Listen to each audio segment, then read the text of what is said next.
बिस्मिल्लाहिर्रहमानिर्रहीम। अस्सलाम वालेकुम बच्चों, आज हम कैपेसिटर को डिस्कस करने वाले हैं और कैपेसिटर का टॉपिक आपकी क्लास 12 फिजिक्स में मौजूद है, लेकिन आज हम इसको एंटी टेस्ट के पॉइंट ऑफ व्यू से देखेंगे। तो स्टूडेंट्स, कैपेसिटर पे मेरे 2 लेक्चर्स रिकॉर्ड होंगे। तो आज का पहला लेक्चर है, इसके बाद एक दूसरा लेक्चर होगा। आप दोनों लेक्चर्स को देखिएगा ताकि आप कैपेसिटर के कॉन्सेप्ट को कम्प्लीटली अंडरस्टैंड कर सकें। स्टूडेंट्स, कैपेसिटर होते क्या हैं?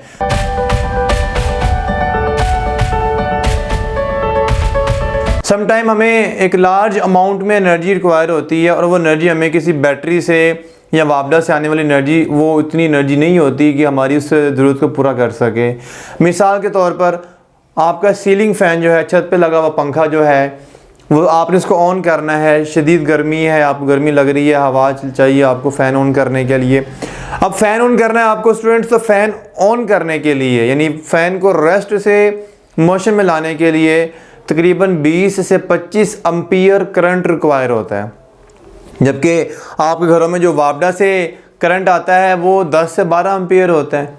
इसका मतलब है कि पंखा अगर हम ऐसे ही उसमें वायर्स के साथ अटैच कर देंगे जो वापडा से आ रही हैं, तो हमारा पंखा कभी भी ऑन नहीं होगा, क्योंकि इसको ऑन होने के लिए 25 एम्पीयर का करंट रिक्वायर है। अब स्टूडेंट्स, इतना करंट, हैवी करंट क्यों रिक्वायर है? इसको बड़े सिंपल एक एनालॉजी से समझ सकते हैं कि गाड़ी रेस्ट पर है, तो गाड़ी रेस्ट है तो उसको अगर मूव करवाना है तो गाड़ी को रेस्ट से मूव करवाने के लिए लार्ज अमाउंट ऑफ एनर्जी चाहिए होती है। और अगर गाड़ी ऑलरेडी मूव कर रही हो तो उसकी मोशन को कंटिन्यू करने के लिए less amount of energy as compare to previous case हमें less amount of energy require होगी। तो जब भी कोई बॉडी रेस्ट पर होती है, उसको मूव करवाने के लिए, उसको स्टार्ट करने के लिए, उसको चलाने के लिए हमेशा ज़्यादा एनर्जी रिक्वायर होती है।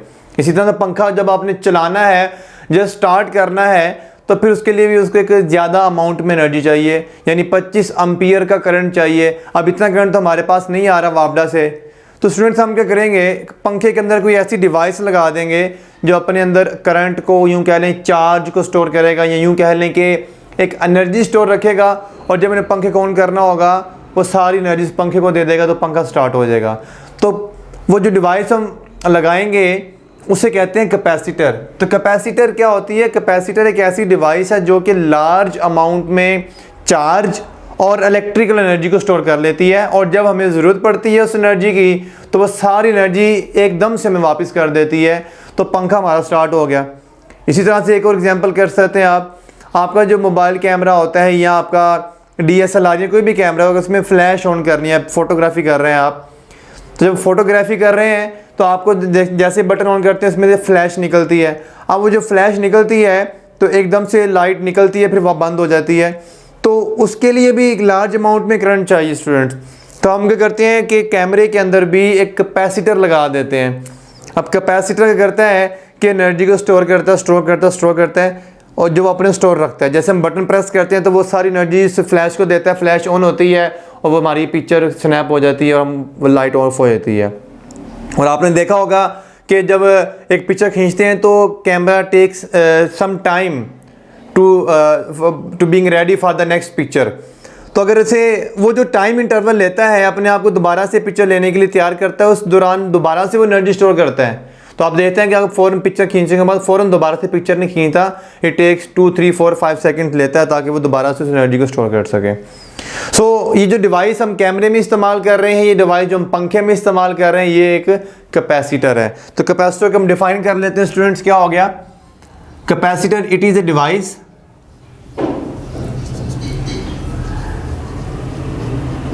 that can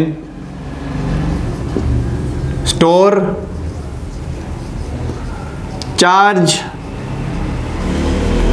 store in a large amount, sufficiently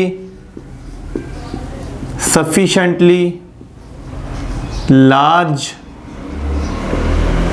amount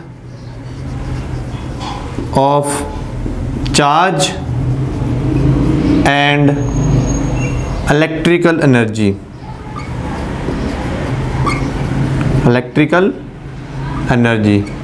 clear हो गया स्टूडेंट्स? ये एक ऐसी डिवाइस है जो लार्ज अमाउंट में चार्ज और इलेक्ट्रिकल एनर्जी स्टोर करती है, और जब हमें रिक्वायर होता है तो ये सारी एनर्जी का क्या करता है? ये सारी एनर्जी हमें रिटर्न कर देता है, वापस कर देता है। And it releases all of it's energy.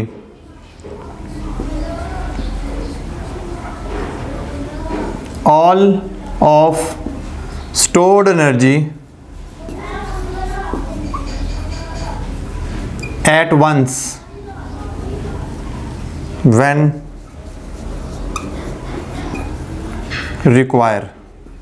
जब हमें ज़रूरत पड़ती है तो सारी एनर्जी एकदम से, एट वंस, फ़ौरन से, ये नहीं कि स्लो स्लो, फ़ौरन से हमें एनर्जी प्रोवाइड कर देता है। देखिए मैं इसको एक मैकेनिकल एनालिसिस है, जो फिज़िक्स में थोड़े से मेच्योर स्टूडेंट्स हैं वो मेरी बात को समझ चुके हैं, लेकिन जो स्टूडेंट्स अभी बिल्कुल नए नए फिज़िक्स सीख रहे हैं, थोड़े से इमेच्योर हैं, तो मुझे उनको भी साथ लेकर चलना है, जो मेरे वीक स्टूडेंट्स हैं।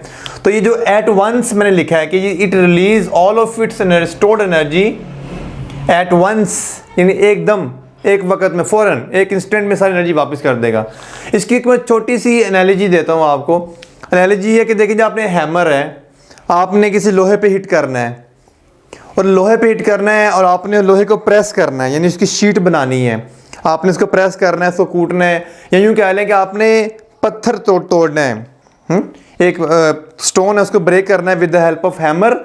तो आप क्या करते हो, पहले हैमर को हाइट पे लेके जाते हो इस तरह से, और आप उसमें स्लो अमाउंट में एक एनर्जी स्टोर करवाते हो, और वो एनर्जी कौन सी आ जाती है, पोटेंशियल एनर्जी, और ये एक मैकेनिकल पोटेंशियल एनर्जी है।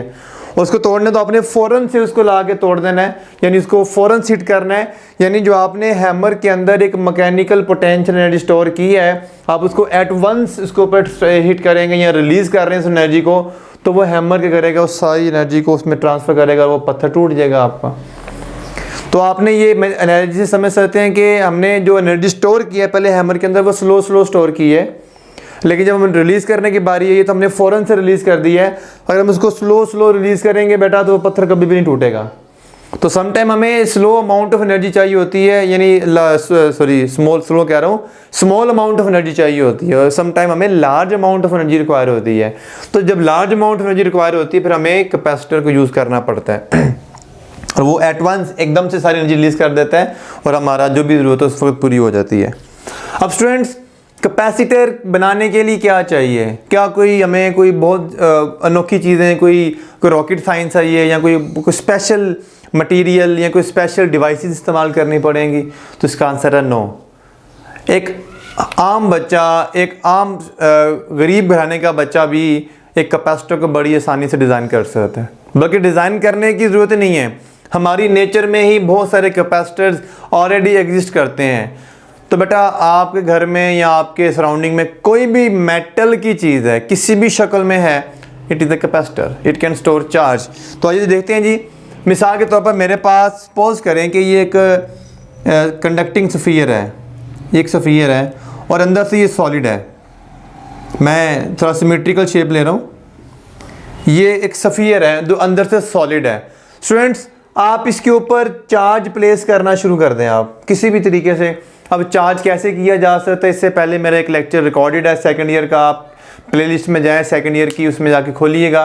एक टॉपिक है इलेक्ट्रिफिकेशन, यानी how to charge a body, body को चार्ज कैसे किया जाता है, उसमें डिटेल्स फिनोमिना मैंने बताए हुए हैं, आप उसको सीख सकते हैं। तो बहरहाल फ़िलहाल आपको अगर वो नहीं देखा हो तो आप पहले देख लीजिए, ताकि आपको मेरी बात को अच्छे से समझ आ सके, अदरवाइज़ आप ना भी देखेंगे फिर भी गुजारा हो जाएगा।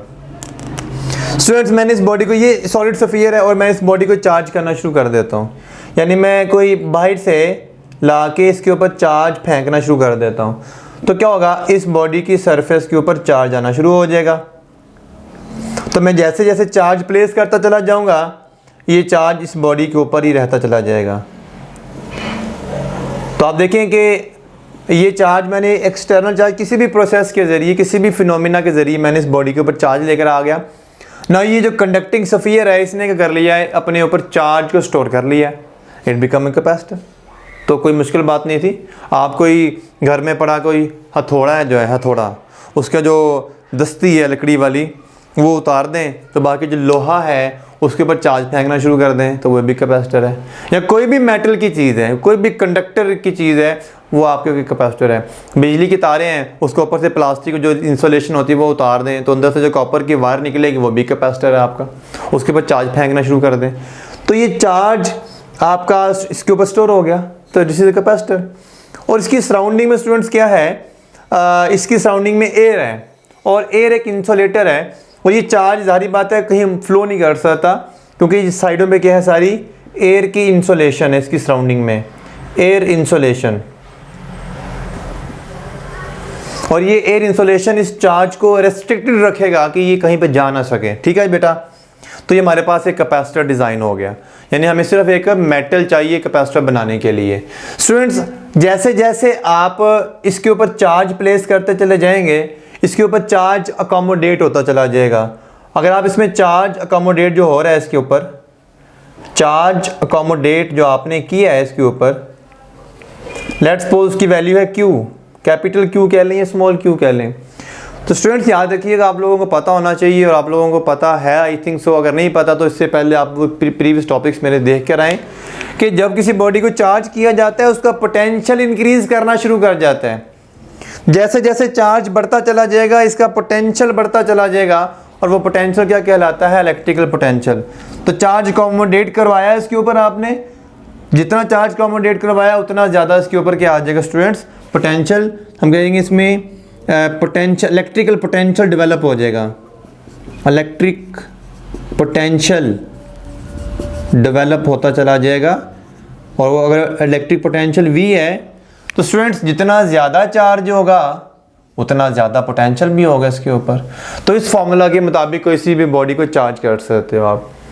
जितना ज़्यादा चार्ज इसके ऊपर अकोमोडेट करवाओगे उतना ज़्यादा पोटेंशियल आएगा ना इसके अंदर ऊपर स्टूडेंट्स। और स्टूडेंट्स, अगर आप इसकी प्रोपोर्शनलिटी के साइन को इक्वल में चेंज करने के लिए जब इक्वल लगाएंगे तो कांस्टेंट आना पड़ेगा आपको, और यहाँ पे कांस्टेंट C है, और आज हम इस C के बारे में डिस्कशन करने वाले हैं।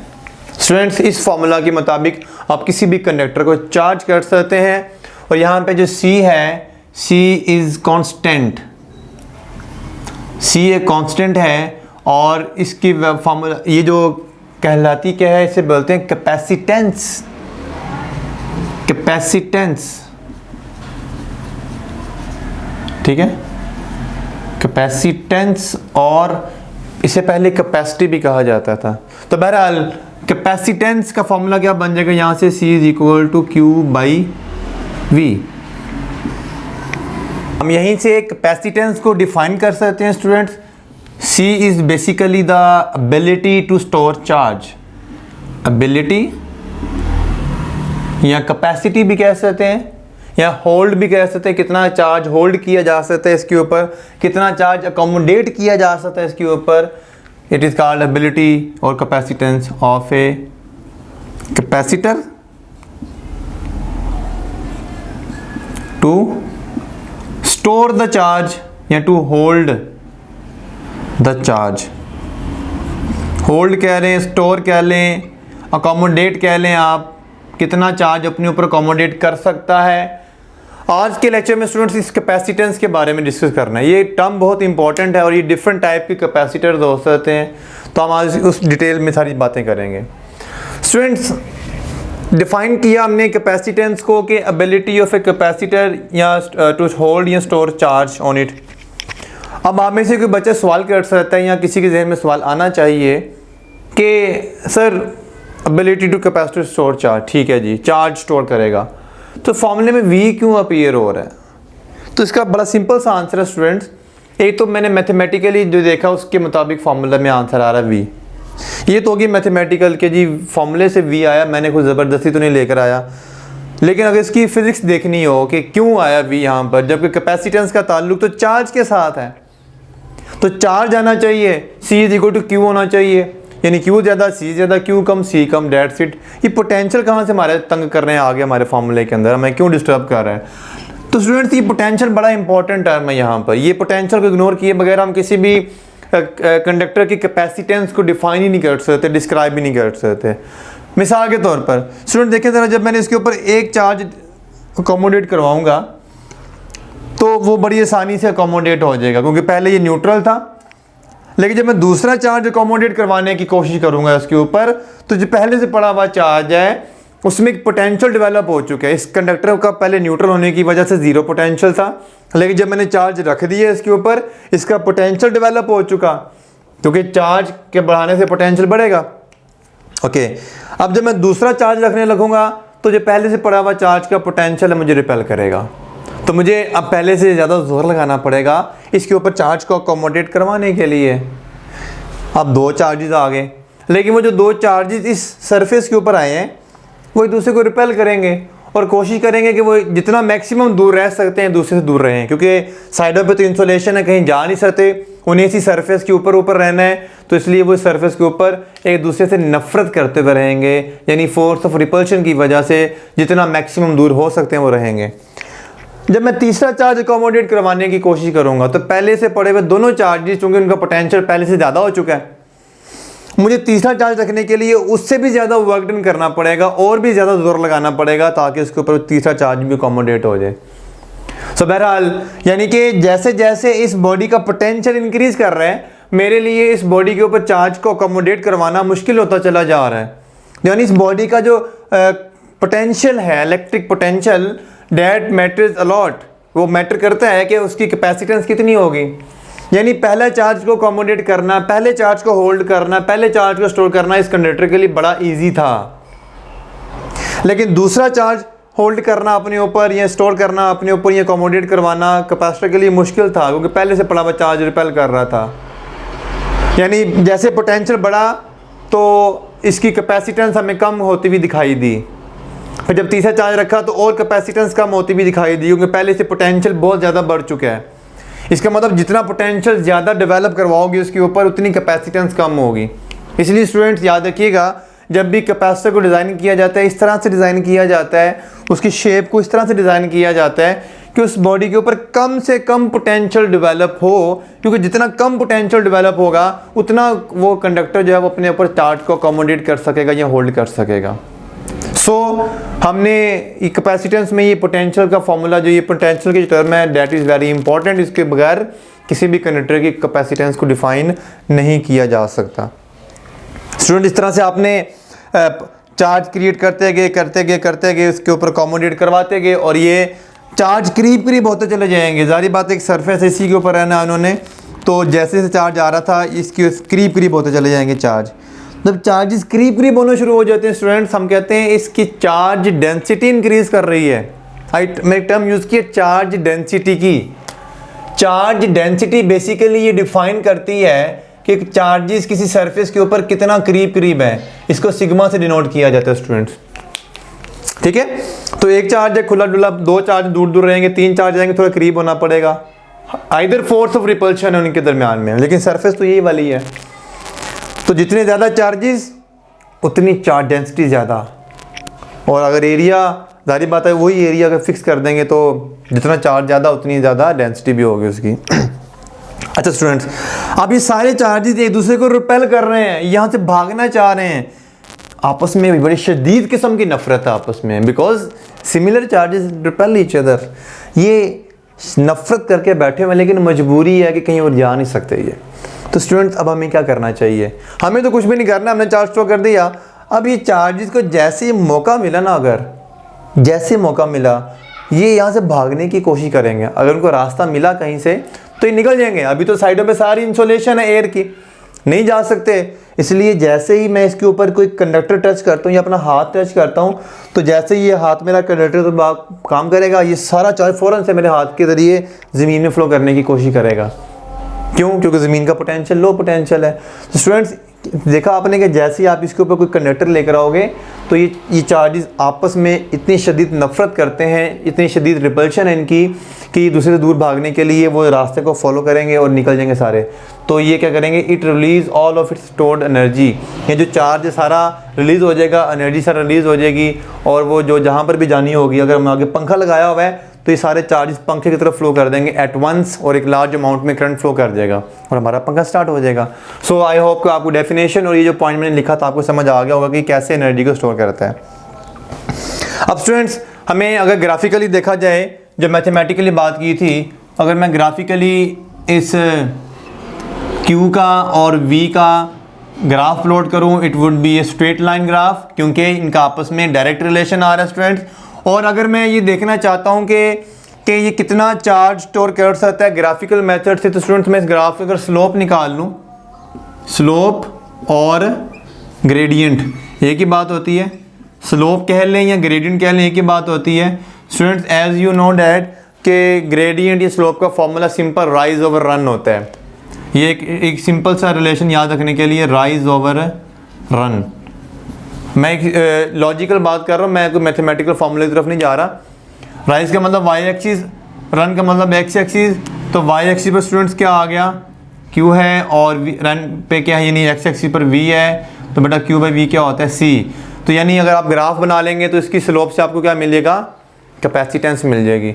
स्टूडेंट्स अगर आप देखना चाहते हैं कितनी एनर्जी इनके अंदर आ चुकी है, कितना पोटेंशियल डेवलप हो चुका है, कितनी एनर्जी, इलेक्ट्रिकल एनर्जी कितनी स्टोर की है इसने अपने अंदर, तो आप क्या करेंगे, अगर आप इस ग्राफ के नीचे वाला ये वाला एरिया फाइंड आउट कर लें, जो मैं यहाँ पे शेड कर रहा हूँ स्टूडेंट्स, ये देखिएगा ज़रा, अगर मैं ये वाला एरिया फाइंड आउट कर लूँ जो कि ट्राइंगल बनी हुई है, तो this area will represents the energy stored in that conductor, in the capacitor, ये कंडक्टर जो मर्जी बोल सकते हैं आप। अगर आप एरिया अंडर ग्राफ निकाल लेंगे, एरिया अंडर ग्राफ, तो स्टूडेंट्स ये आपको रिप्रेजेंट करेगा एनर्जी स्टोर्ड जो भी इसके अंदर होगी, जितनी भी होगी। और आप ये कैसे फाइंड कर सकते हैं बच्चों, आप सिंपली देखें एक ट्राइंगल बनी हुई है, इस ट्राइंगल का एरिया क्या होता है, 1/2 बेस मल्टीप्लाई हाइट। तो सपोज करें यहाँ पर जो चार्ज की वैल्यू है वो Q है, स्मॉल q है, या और यहाँ पे जब पोटेंशियल V है और यहाँ पे वैल्यू दोनों की 0 है, तो देखें आपका फॉर्मूला बन गया 1/2 Q इंटू V। अब ये कैसे निकला, 1/2 बेस मल्टीप्लाई हाइट, यानी यहाँ से लेकर यहाँ तक चार्ज की वैल्यू Q लिखी है हमने, ये वाली चार्ज की वैल्यू Q, और यहाँ से लेकर यहाँ तक चार्ज की वैल्यू, पोटेंशियल की वैल्यू V, तो QV 1/2 उस शेप की वजह से आया है। तो इस तरह से आप ग्राफिकल मेथड से स्लोप निकाल के कैपेसिटेंस चेक कर सकते हैं, और एरिया ग्राफ का फाइंड करके आप उसकी एनर्जी स्टोर्ड भी फाइंड आउट कर सकते हैं। और अगर आपसे पूछी जाए energy in terms of capacitance, तो अगर एनर्जी को मैं यू से डिनोट कर दूं बेटा, तो ये आ गया 1/2 QV, ये in terms of charge in potential आ गया। और अगर आपसे पूछी जाए energy in terms of capacitance, तो आप क्या करेंगे, आप पुट कर सकते हैं इसके अंदर Q is equal to CV, तो बेटा क्या आ जाएगा, CV इंटू V, तो बच्चों ये आ जाएगा 1/2 CV स्क्वेयर। तो this is the energy in terms of capacitance. तो कैपेसिटेंस ज़्यादा, एनर्जी स्टोर की वैल्यू भी ज़्यादा। अब मेरा एक सिंपल सा क्वेश्चन है स्टूडेंट्स, आप लोग कॉपी पेंसिल आपके सामने होनी चाहिए, आई होप कि आप लोग नोट कर रहे होंगे साथ साथ सारी चीज़ों को। अगर नोट नहीं कर रहे तो मेरी आपसे एक हम्बल रिक्वेस्ट है, ऐसे लेक्चर देखने का कोई फ़ायदा नहीं है, कॉपी पेंसिल साथ रखें और सारी चीज़ों को नोट करें। मेरा सवाल ये है कि अगर मैं इसके ऊपर चार्ज की अमाउंट को डबल कर देता हूँ स्टूडेंट्स, तो चार्ज की अमाउंट डबल कर देने से उसकी जो एनर्जी स्टोर्ड की वैल्यू वो कितनी हो जाएगी। तो स्टूडेंट्स आप में से अक्सर बच्चे कह रहे होंगे कि जी डबल हो जाएगी, क्योंकि चार्ज डबल कर देंगे एनर्जी भी डबल हो जाएगी।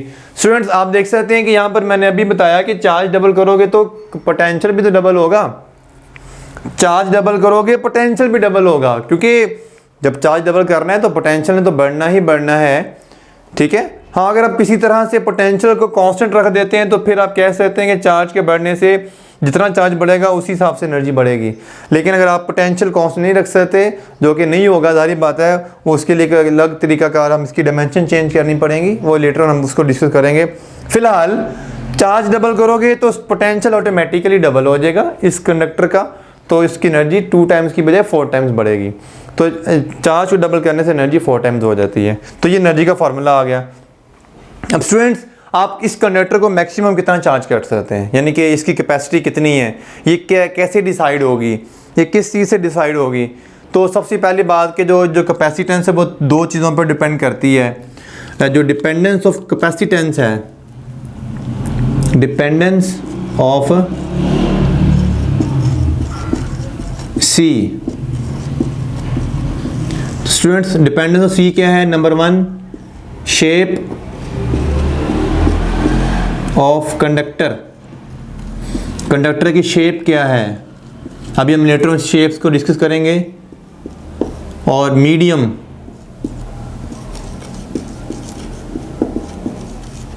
Around the conductor. अब ये बात को आपको समझना है, मीडियम अराउंड द कंडक्टर, इस कंडक्टर के सराउंडिंग में कौन सा मीडियम मौजूद है, इधर यहाँ पे तो एयर है, अगर वैक्यूम होता है या कोई और मीडियम होता तो क्या होता है। तो स्टूडेंट्स नेक्स्ट टर्म जो सबसे इंपॉर्टेंट है रेटिंग ऑफ कैपेसिटर है, जो कैपेसिटेंस से रेलिवेंट है। रेटिंग ऑफ कैपेसिटर का मतलब क्या होता है? रेटिंग ऑफ कैपेसिटर का मतलब ये है कि फ़र्ज़ कर लें कैपेसिटर है मेरे पास, ये यानी एक कैपेसिटर है, इसके ऊपर लिखा गया है कि ये इसकी कैपेसिटेंस है, लेट्स सपोज, आपको यूनिट्स का पता होना चाहिए। कैपेसिटेंस करंट होता है farad, and farad is equal to coulomb per volt, ये इसका यूनिट है बेटा, ठीक है, फैरेड। तो और फैरेड बहुत बड़ा यूनिट है, अभी हम देखेंगे कि कैसे फैरेड का बहुत बड़ा यूनिट है, वो हम प्रूफ भी कर लेंगे। मैं कहता हूँ जी कि एक कैपेसिटर जिसकी कैपेसिटेंस स्टूडेंट्स है 1 या 10 माइक्रो फैरेड, और उसके जो पोटेंशियल है वो 220 वोल्ट है। ये कैपेसिटर के ऊपर लिखा हुआ है कैपेसिटेंस और उसका पोटेंशियल। तो जब कैपेसिटेंस 10 माइक्रो फैरेड है और पोटेंशियल 220 वोल्ट है, तो ये इसकी रेटिंग कहलाती है कि ये रेटिंग है कि जी अगर इसकी कैपेसिटेंस 10 माइक्रो फैरेड है और ये ऊपर 220 वोल्ट का पोटेंशियल बर्दाश्त कर सकती है। तो स्टूडेंट्स याद रखिएगा, कोई भी कैपेसिटर अपनी रेटिंग से बढ़कर कभी भी चार्ज को स्टोर नहीं कर सकता। A capacitor can not store charge more than it's rating. मिसाल के तौर पर अगर मैं इस रेटिंग के मुताबिक बात करूं तो कितना चार्ज होना चाहिए? इस रेटिंग के मुताबिक चार्ज का formula Q is equal to CV, C की वैल्यू है 10 माइक्रो फैरेड, यानी कह लें 10 × 10⁻⁻6 हो गया ये, और वोल्ट कितने हैं? 220 हैं। तो बेटा ये आ गया 2200 × 10⁻⁻6 कूलम, यानी कि 2200 माइक्रो कूलम से ज़्यादा चार्ज स्टोर नहीं हो सकता। ये कैपेसिटर जिसकी रेटिंग ये वाली है, ये अपने मैक्सिमम चार्ज कितना होल्ड करेगी? 2200 माइक्रो कूलम चार्ज होल्ड करेगी। अब सवाल ही पैदा होता है ऐसा क्यों है? इस बात को जरा इसकी फिजिक्स समझनी है आपको, ठीक है। यानी रेटिंग ऑफ कैपेसिटर में ये आपने ड्राइव तो कर लिया कि कैपेसिटर इतनी रेटिंग के मुताबिक इतना चार्ज स्टोर करेगा, इससे ज़्यादा चार्ज यानी कि 2200 से अगर +1 माइक्रो कूलम भी करने की कोशिश करेंगे तो वो नहीं कर सकेगा। स्टूडेंट्स इसकी फिजिक्स, इसकी लॉजिक समझनी है आपको। आइए वो लॉजिक समझते हैं। लॉजिक क्या है जी कि मैं इसी कंडक्टर की बात कर लेता हूँ। जब भी मैंने चार्ज किया, लेट्स सपोज मेरे पास ये कंडक्टर था, स्फेरिकल कंडक्टर, जो कि अंदर से सॉलिड था, सॉलिड कंडक्टर है, हॉलो नहीं है। मैंने इसको चार्ज दिया और ये चार्ज इसने अपने ऊपर अकोमोडेट कर लिया, और चार्ज हमेशा बॉडी की सरफेस के ऊपर रहता है। अच्छा बच्चों, इसकी सराउंडिंग में क्या थी? एयर थी, ठीक है। और एयर क्या होता है? न्यूट्रल होती है। न्यूट्रल का मतलब क्या होता है? Equal amount of positive and negative charges.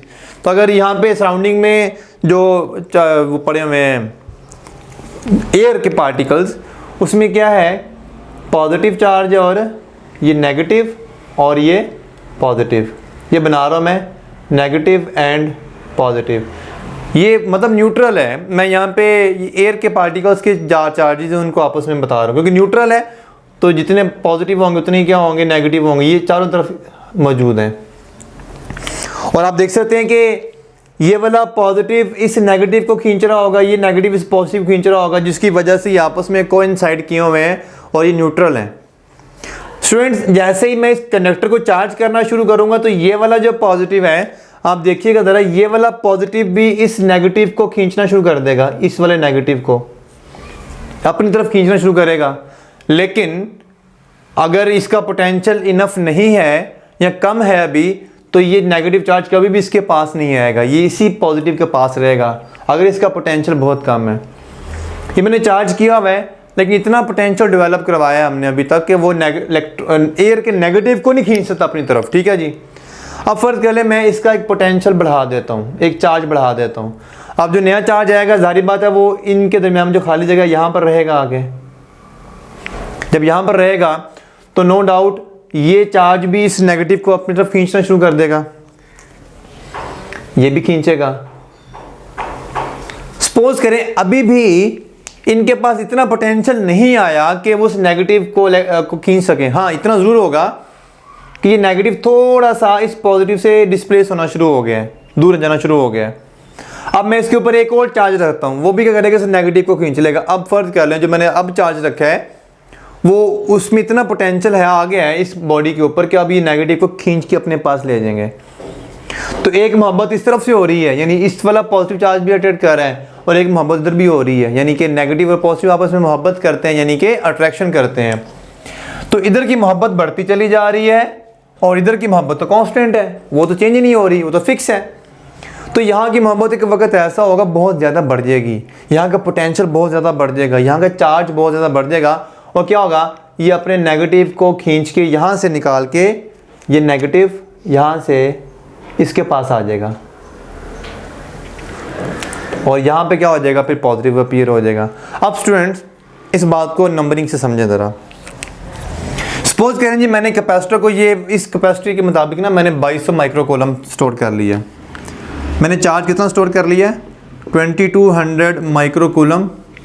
और ये वो चार्ज है कि जिस चार्ज में अभी उसने इलेक्ट्रॉन को खींचने के काबिल नहीं हुआ था, ये यानी इसको अपनी तरफ नहीं लेके आ सका था। सपोज करें मैं इसे +1 करता हूँ, कितना हो गया, 2201 माइक्रोकूलम, कितना चार्ज आ गया। लेकिन जब ये जो मैंने +1 किया है, इस +1 के करने से आपने देखा कि ये नेगेटिव खींच के इधर को आ गया। जब नेगेटिव खींच के इधर को आ गया है तो इसका मतलब वो नेगेटिव फिर माइनस उसको न्यूट्रलाइज कर देगा चार्ज को। इसका मतलब वो जो +1 आया तो उसने माइनस को खींच लिया, तो ये वापस क्या हो जाएगा, -1। तो चार्ज की वैल्यू वापस फिर से क्या आ गई बेटा, 2200 माइक्रोकूलम। सही है। और फिर आप एक और चार्ज रखोगे, +1 करोगे, फिर से ये 2201 हो जाएगा, लेकिन वो फिर एक और नेगेटिव वहाँ से खींच लेगा, फिर से -1 हो जाएगा, फिर से कितना रहेगा, ये 2200 माइक्रोकूलम। तो आप देख रहे हैं कि आप इस बॉडी के ऊपर अब इसकी चार्ज की अमाउंट को बढ़ा नहीं पा रहे। आप बढ़ाते हो वो अपने आप को न्यूट्रलाइज कर लेता है, और इसको आप पोटेंशियल की शक्ल में करना चाहते हो तो फर्ज कर लो पहले इतने चार्ज पर पोटेंशियल कितना आया था, इसके अंदर 220 वोल्ट आया था। सपोज करें इसके अंदर 220 वोल्ट का पोटेंशियल है, आपने +1 चार्ज किया, +1 वोल्ट बढ़ गया। सपोज कर लिए वैल्यूज को सपोज कर रहा हूँ, कितना हो गया, 221। लेकिन साथ ही जो नेगेटिव यहाँ से आया है वो आके चार्ज को ख़त्म करेगा, न्यूट्रलाइज करेगा, ख़त्म से मेरा न्यूट्रलाइज कर देगा, तो फिर वो -1 हो जाएगा, पोटेंशियल फिर 220 रह जाएगा, and up to so on. यानी कि आप जैसे जैसे चार्ज की वैल्यू बढ़ाते चले जा रहे हैं वो एयर को आयोनाइज करता चला जा रहा है, और आप जो चार्ज इस बॉडी के ऊपर अपीयर करवाओगे वो बाहर अपीयर होगा। अब इसको एक मैं छोटी सी वाटर बकेट एनालॉजी से समझाता हूँ आप लोगों को, ये बात आपको मज़ीद अच्छे से समझ आ जाएगी। जो थोड़े मेच्योर स्टूडेंट्स हैं फिजिक्स में उनको थोड़ी समझ आ चुकी है बात की, लेकिन जो मेरे बच्चे वीक स्टूडेंट्स हैं उनको ज़रा अब मैं एक सादा सी मिसाल के ज़रिए समझाता हूँ मैं कि ये क्या कहानी चल रही है यहाँ पे। देखिए इसको एक वाटर बकेट एनालॉजी से समझने की कोशिश करें आप। इंशाल्लाह इसके बाद आपको कैपेसिटर की जो असल कहानी है कि कैपेसिटर क्यों अपनी रेटिंग से बढ़ के चार्ज को स्टोर नहीं कर पा रहा, ये मैंने रीज़न बता रही है कि इस वजह से वो चार्ज को स्टोर नहीं कर पा रहा। देखिए मेरे पास वाटर बकेट एनालॉजी देखें ज़रा, वाटर बकेट एनालॉजी कैपेसिटर से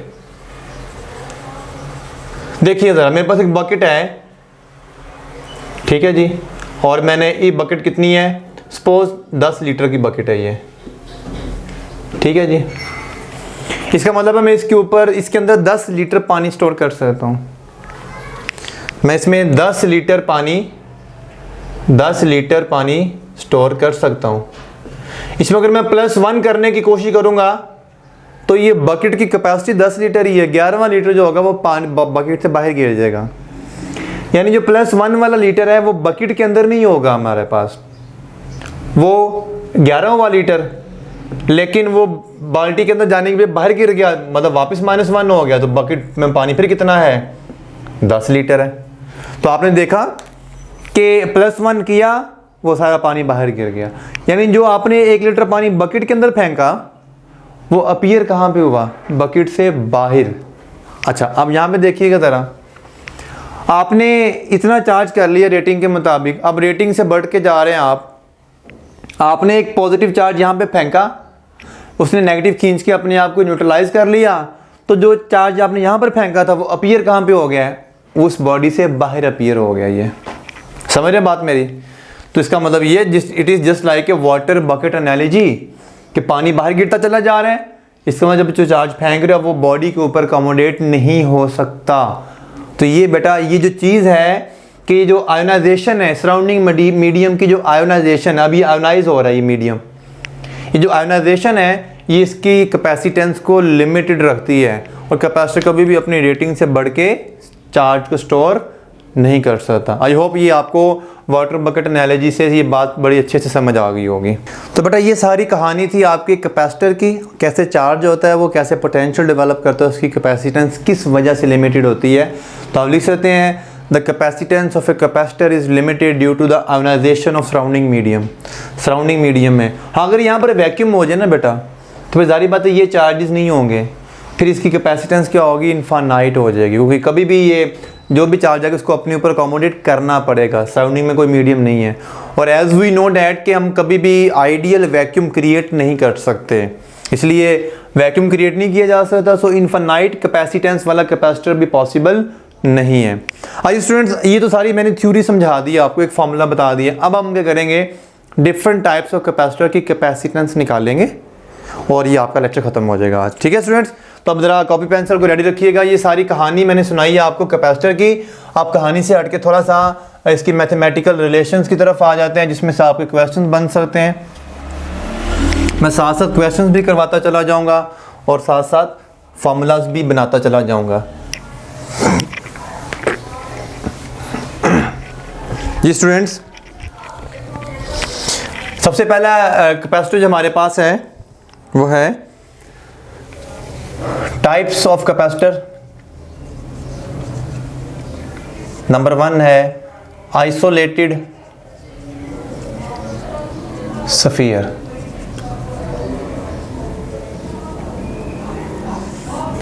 ये मैं लेक्चर छोटा भी कर सकता था, मैं ये 10-15 मिनट की वीडियो बना के बस फार्मूला बताया, बेटा ये फार्मूला, ये इसका क्वेश्चन आएगा, ये आंसर आएगा। मैं अगर इस तरह से पढ़ाऊंगा तो मेरे ख्याल में शायद कुछ बचेंगे, सर क्या बात है 15 मिनट में सारा कुछ ही हो गया, फार्मूला भी आ गए, MCQs भी हो गए, लेकिन जो उसकी फ़िज़िक्स है ना वो कौन समझाएगा आपको। तो बेटा मैं आपको यहाँ पे फ़िज़िक्स सिखा रहा हूँ ताकि इन फ्यूचर आपको एग्ज़ाम्स के अलावा भी आपको फ़िज़िक्स आनी चाहिए। अगर आप फ़िज़िक्स पढ़ रहे हैं तो फ़िज़िक्स आनी चाहिए, और आप सिर्फ एग्ज़ाम्स में नंबर लेने के लिए फ़िज़िक्स को रटा मार के कि ये फार्मूला है, ये क्वेश्चन है, ये इसका आंसर है, तो मैं इस हक़ में नहीं हूँ। इसलिए थोड़ा फ़िज़िक्स को समझ के चलते हैं। टाइप्स, एक होता है आइसोलेटेड स्फीयर। अगर आपके सामने अभी मैंने बनाया था, अगर एक आइसोलेटेड स्फीयर है, अंदर से सॉलिड है और इसका रेडियस क्या है, सपोज करें R है, और इसके ऊपर मैंने चार्ज अकोमोडेट कर दिया, और इसकी सराउंडिंग में क्या है, एयर है, इसकी सराउंडिंग में एयर है। तो बेटा इसकी जो कैपेसिटेंस है, कैपेसिटेंस कैसे निकाली जा सकती है, सिंपल इज डैट। कैपेसिटेंस अगर निकालनी है आप लोगों को तो फॉर्मूला इस्तेमाल करेंगे Q/V। Q, अब इसका पोटेंशियल कितना होता है, ये Q तो Q आ गया।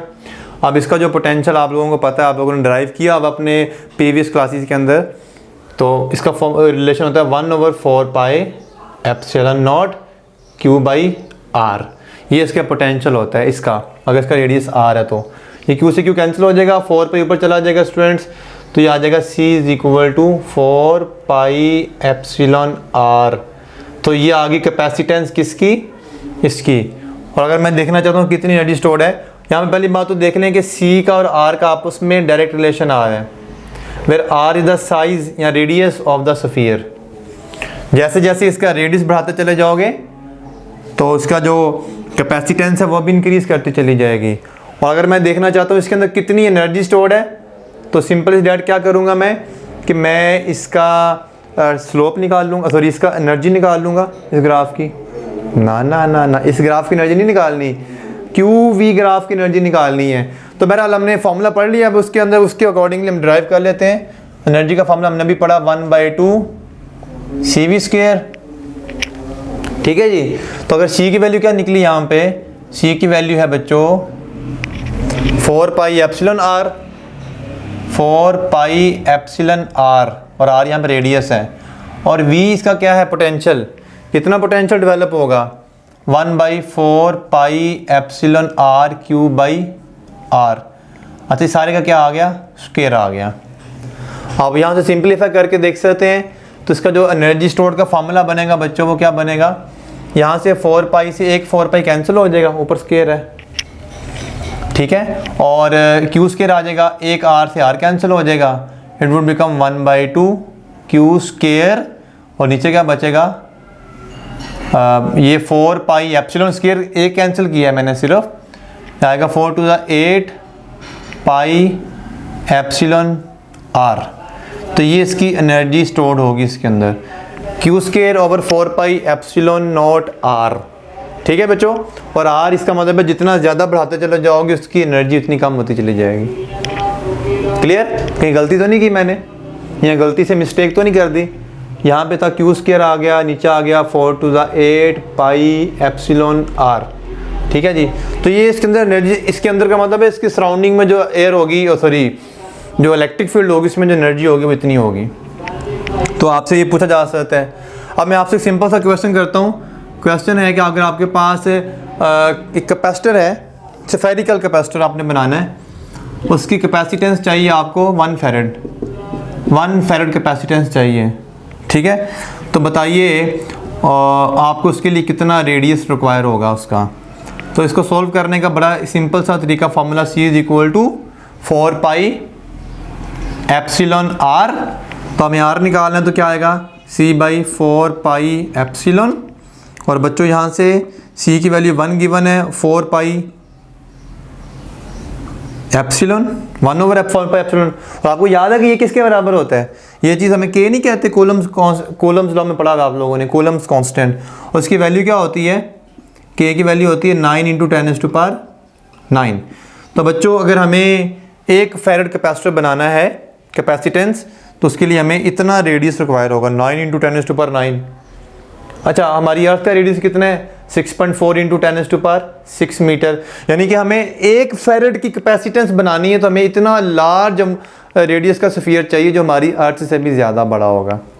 तो हाउ लार्ज यूनिट फेरेड इज़, इसलिए हम इसके लिए हमेशा माइक्रो फेरेड्स में इस्तेमाल करते हैं। तो इस फॉर्मूले से ये कैपेसिटेंस और इसकी ये एनर्जी।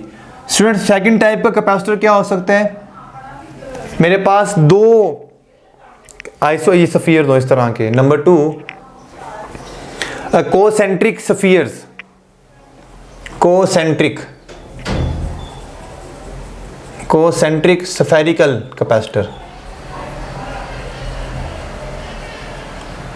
स्फेरिकल कैपेसिटर कोसेंट्रिक होने चाहिए, यानी कि आपके पास एक स्फीयर है ये वाला, और इसका रेडियस फर्ज कर लो कितना है, R1, और ये सॉलिड है, और ऊपर वाला आपने इसके ऊपर एक और बना दिया जिसका रेडियस कितना है, R2। तो बच्चों आप जब यहाँ पे पॉजिटिव अपीयर करोगे, इसको पॉजिटिवली चार्ज करोगे, तो ऑटोमेटिकली इंडक्शन का फिनोमिना स्टार्ट हो जाएगा, और इसके ऊपर कौन सा चार्ज आ जाएगा, नेगेटिव। और ये नेगेटिव कौन सी सरफेस पे आएगा, यानी कि जितना पॉजिटिव होगा उतनी अमाउंट में नेगेटिव आएगा। अगर आप इसको ग्राउंड कर देते हैं, तो ग्राउंड का मतलब होता है कि इस सरफेस के ऊपर जो पॉजिटिव होगा वो सारा ग्राउंड की तरफ चला जाएगा, यानी कि लो पोटेंशियल की तरफ चला जाएगा। ये जो नेगेटिव चार्ज मैंने ऊपर क्यों नहीं बनाया, क्योंकि ये पॉजिटिव है, इसको खींचेगा, तो नीचे वाले अंदर वाला स्फीयर जो है इसका चार्ज अपर सरफेस पे होगा, और जो एक्सटर्नल स्फीयर है, बाहर वाला स्फीयर पड़ा हुआ है लार्ज रेडियस का, उसका चार्ज इनर स्फीयर सरफेस के ऊपर होगा, क्योंकि आपस में अट्रैक्शन है इनकी। बट इसकी जो कैपेसिटेंस होती है वो आप याद कर लें, इसकी कैपेसिटेंस निकलती है 4 पाई एप्सिलॉन नॉट। यहाँ पे मीडियम सारा एयर है, यहाँ पे सारी एयर है। अगर मीडियम होगा तो जारी बात है कि नया कांस्टेंट आ सकता है, वो देख लेते हैं। Product over difference R2 - R1, यानी कि इन दोनों रेडियस का प्रोडक्ट ओवर डिफरेंस। और डिफरेंस कैसे लिखना है, large radius minus small radius, यानी बड़े वाला जो होगा उसमें से छोटे वाले को माइनस करना आप लोगों ने, इसकी कैपेसिटेंस। और आप जस्ट लाइक दैट इस फॉर्मूले को यूज़ करके इसकी एनर्जी भी कैलकुलेट कर सकते हो। तो ये अब आपका काम है, आप कीजिएगा, अपने नोट्स में शामिल कीजिएगा।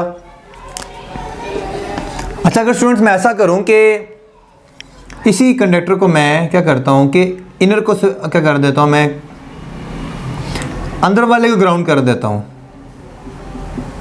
अब अंदर वाला ग्राउंड का मतलब क्या है कि अंदर वाले पे नेगेटिव, क्योंकि नेगेटिव का मतलब लो, यहाँ पे लो चार्ज आएगा, नेगेटिव चार्ज आएगा, नेगेटिव पोटेंशियल डेवलप होगा।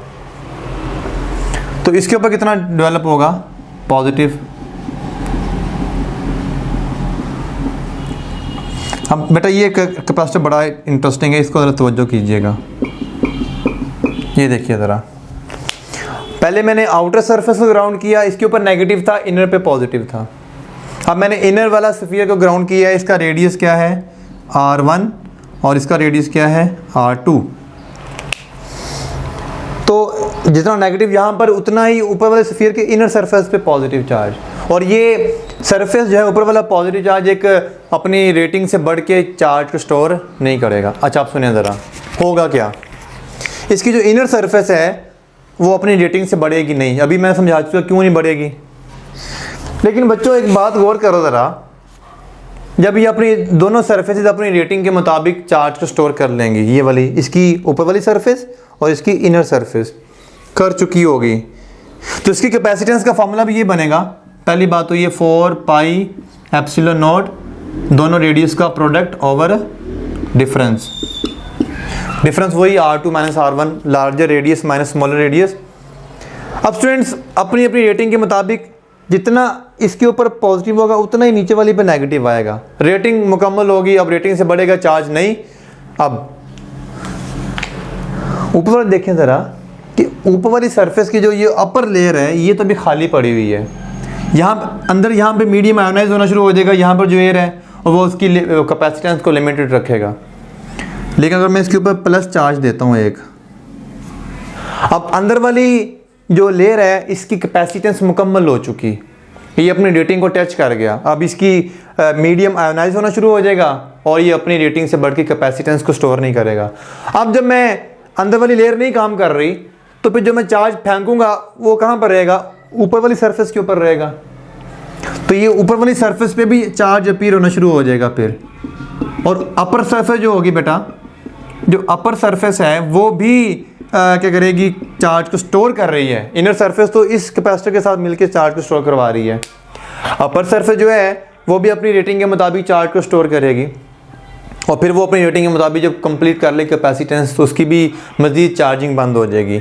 अब देखें ज़रा, इसकी कैपेसिटेंस हमने ऊपर से लिखी है, ये देखें ज़रा, यानी ये जो सरफेस है इसने मिलकर ये वाली कैपेसिटेंस बना दी। लेकिन जो ये वाली एक्सटर्नल सरफेस आ रही है बेटा, it is just like a isolated sphere, और इसकी कितनी होती है बच्चों, इसकी होती है, इसमें प्लस कर देंगे कैपेसिटेंस कितनी, 4 पाई एप्सिलॉन R, और इसका R क्या है R2। तो आपने देखा कि यहाँ पर जो टोटल कैपेसिटेंस होगी वो प्लस हो गई है। अब आगे सर प्लस क्यों किया है, क्योंकि ये पैरेलल हैं। अब पैरेलल क्या है ये नेक्स्ट लेक्चर में इंशाल्लाह कॉम्बिनेशन ऑफ कैपेसिटर में पढ़ेंगे, series combination and parallel combination, उसमें देखेंगे ये दोनों। अब यहाँ पे एक कैपेसिटर नहीं है, एक तो कोसेंट्रिक स्फेरिकल कैपेसिटर है ये वाला, और एक साथ आइसोलेटेड भी बन चुके हैं क्योंकि मैंने इनर को ग्राउंड कर दिया। ठीक है बेटा, अब आते हैं हमारे पैरेलल प्लेट कैपेसिटर की तरफ। वैसे सिलेंड्रिकल भी होते हैं लेकिन हम सिलेंड्रिकल की तरफ तो नहीं जा रहे, हम यहाँ पे आते हैं जी पैरेलल प्लेट कैपेसिटर की जानिब, और फिर से करते हैं क्वेश्चंस। आप देख सकते हैं किसी भी फॉर्मूला में कैपेसिटेंस जो है वो मीडियम ऑफ द कंडक्टर पे डिपेंड नहीं कर रहा। ये जो मीडियम सराउंडिंग द जो स्फीयर होगा या मटेरियल जो होगा उसके उस पर डिपेंड करता है। अपना कौन सा मेटल है इस पर डिपेंड नहीं करता, और मैंने लिख दिया कि डायमेंशंस पर डिपेंड करता है। डायमेंशंस R1 R2 यानी रेडियस चेंज करने से, शेप चेंज करने से फ़र्क पड़ेगा। नंबर 3 वाला कैपेसिटर है जी बेटा parallel plate capacitor. Now what is parallel plate capacitor, इसमें हम 2 प्लेट्स को यूज़ करते हैं, पैरेलल प्लेट्स। ये देखें ज़रा, एक प्लेट ये वाली है, इसके नीचे मैं एक और प्लेट रख देता हूँ।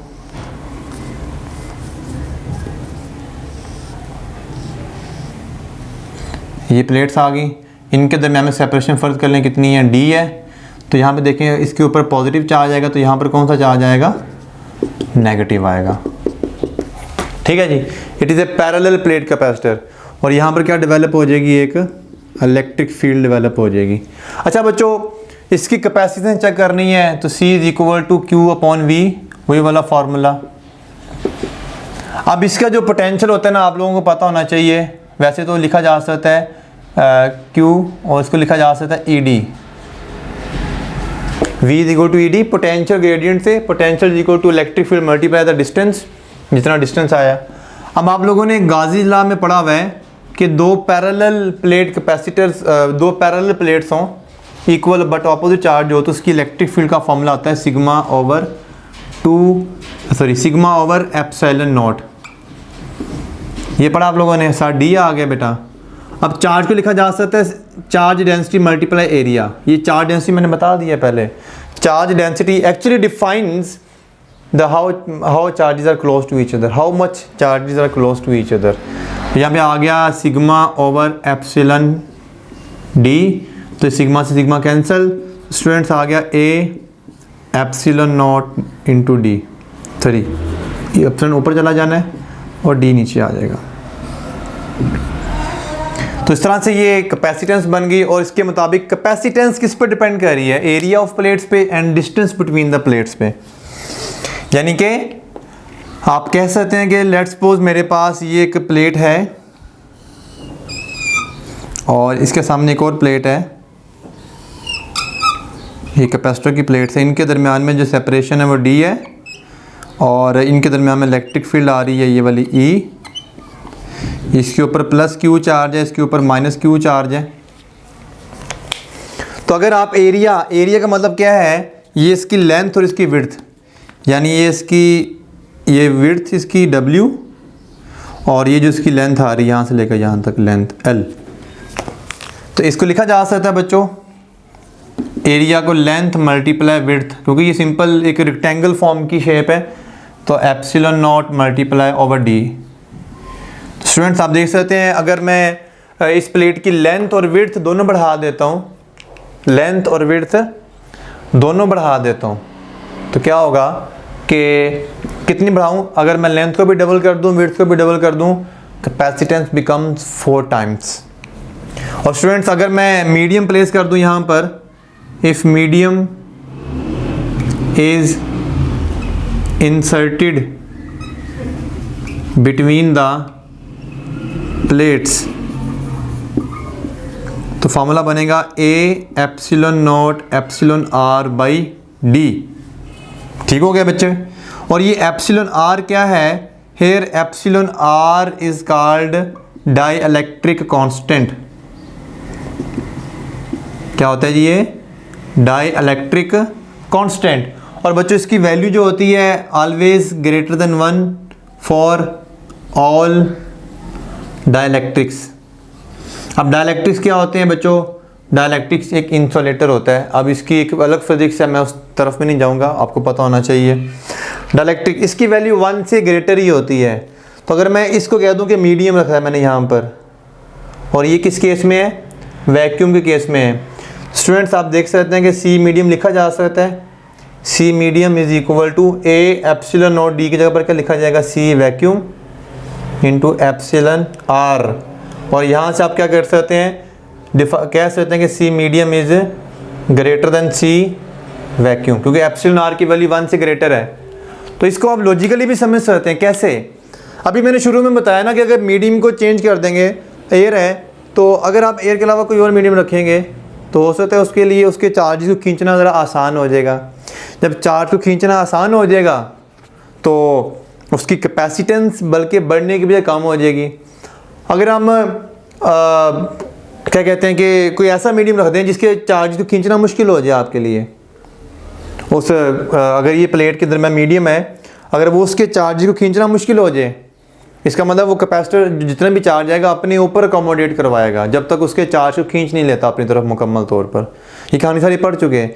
इसका मतलब अगर कोई मीडियम रखते हो, इंसुलेटर रखते हो, तो इंसुलेटर से चार्ज को खींचना मुश्किल हो जाता है और उस कंडक्टर का चार्ज को खींचना मुश्किल हो जाता है मीडियम में से। जब चार्ज को खींचना मुश्किल हो जाता है तो जो भी चार्ज हम उस कंडक्टर को देंगे उसे अपने ऊपर ही अकोमोडेट करवाना पड़ेगा, अनलेस अनटिल के वो उस मीडियम में चार्ज आप तरफ ना खींच ले, तो जब हम चार्ज देंगे वो सारा का सारा उससे बाहर अपीयर होना शुरू हो जाएगा। So this is how we can have defined different types of capacitors और इनकी कैपेसिटेंस।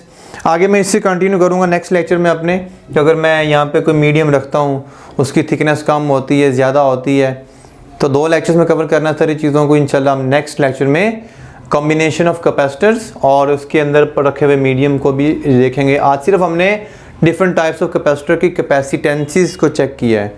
तो आई होप आप लोगों को अगर लेक्चर समझ आ गया होगा। तो लेक्चर थोड़ा सा लेंथी था मेरा, नो डाउट, लेकिन फिज़िक्स समझाना ज़रूरी था। और आपको फिज़िक्स समझ आई होगी इनकी, तो फिर आप अपने किसी भी एंटी टेस्ट एग्ज़ाम में क्वालिफाई कर सकते हैं। अगर सिर्फ आपने रट्टाबाजी करनी है, रट्टे मारने हैं, फार्मूले याद करने हैं, तो बेटा फिर तो किसी भी किताब में लिखे हुए फार्मूले याद करें। बुक्स हैं आपके पास MCQs के लिए, MCQ सॉल्व करें और रट्टे मार के पास हो जाएं। तो पास होना मकसद नहीं है, मकसद है अच्छे नंबर से पास होना और अच्छे ग्रेड्स लेना और नो डाउट फिज़िक्स सीखना। क्योंकि फिज़िक्स सीखोगे तो कल को साइंटिस्ट बनोगे, इंजीनियर्स बनोगे। अगर रट्टे मार के पास होगे तो फिर जारी बात है आपका किसी अच्छी यूनिवर्सिटी में एडमिशन नहीं होगा। तो बहरहाल आज के लेक्चर मैं यहीं पे कंक्लूड कर रहा हूँ अपना। नेक्स्ट लेक्चर इंशाल्लाह जल्द आपको अपलोड हो जाएगा। तब तक अपना ख्याल रखिएगा स्टूडेंट्स। अल्लाह हाफ़िज़।